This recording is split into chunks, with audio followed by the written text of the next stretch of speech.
G'day folks, welcome to Sumo's Projects and welcome to this week's video. In this week's video I'm going to be making a couple of these type of items. These are a servery type platter. I'll explain in the video what they're about. It was a commission build, so I was kind of happy to be able to be approached to make these. And there are books out on the market. There's a lot of great woodworking books with projects in them, and I believe one in particular is called Panel Woodworking Projects. So it's where you basically go to your hardware store, box store, whatever you want to call them, and they've normally got pre-machined boards there. And if you look around, you can find them at reasonably good prices. So that's what I'm doing with this video, and hopefully I might be able to do a little bit of a series, because there's a lot of great projects the DIYer can do without having to go through a repetitious and long and arduous type process to be able to make something. So if you can buy your materials somewhat ready-made, it's just up to you to shape them, and you can make some great stuff out of them as well. So before we do that, I'd love it if you could go and just do this. In this video, I'm just trying to highlight some of the benefits of using these panels you can purchase from your local hardware stores. They come in a good selection of timbers, and they are pre-machined and just about ready to go for any project you want to undertake. So this particular project, I was approached by a cafe, and they wanted me to replicate this serving platter. So I traced around and made a template, and that served me really well as I used it to mark out all my serving platters.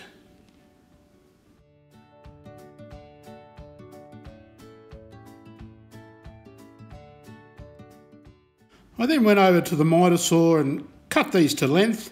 I was getting about 3 out of one length of these particular material, and that was quite good.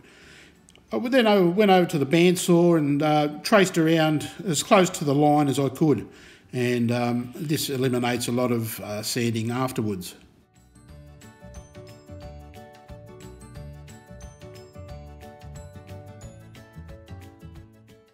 The next step in the process is to go over to the belt disc sander and do the sanding as close as you can to the line, or pretty much up to your line, and where you can get in to be able to sand.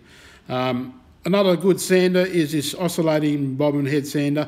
It allows you to get into do curvature type sanding, and the important thing here is to just keep it moving around so you don't get bogged down and sand yourself out a little gullet, which you may regret. Next step is router table. I find putting a decent round over is really sufficient, and this is pretty good for this type of serving platter, as it gives a nice aesthetic to the final product.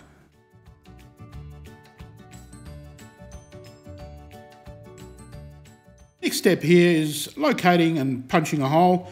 I'm putting a 3.5mm hole all the way through here, and then I grab a Forstner bit, which is of the exact size of the outside diameter of the washer I'm using. I mark this to depth, and then I grab another Forstner bit to create the larger through hole, and this is the way it will look at the end, as you'll see a little bit later on.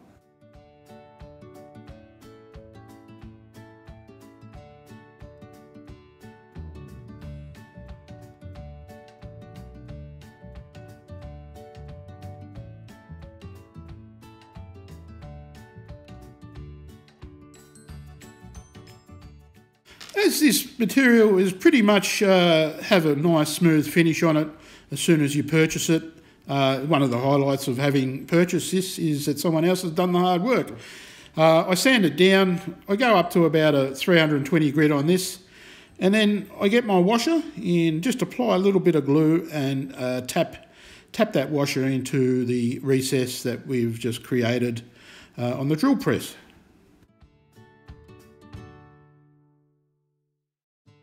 As for a finish with this is something new for me. I've purchased this in Tasmania on a recent holiday, and I was looking, it smelled that nice. I was going to actually taste it, but I didn't think I should.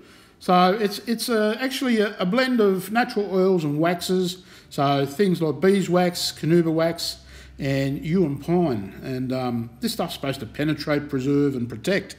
So why not give it a go? And I did apply several coats and then buff it up, and it came up an absolute treat, and it smells divine.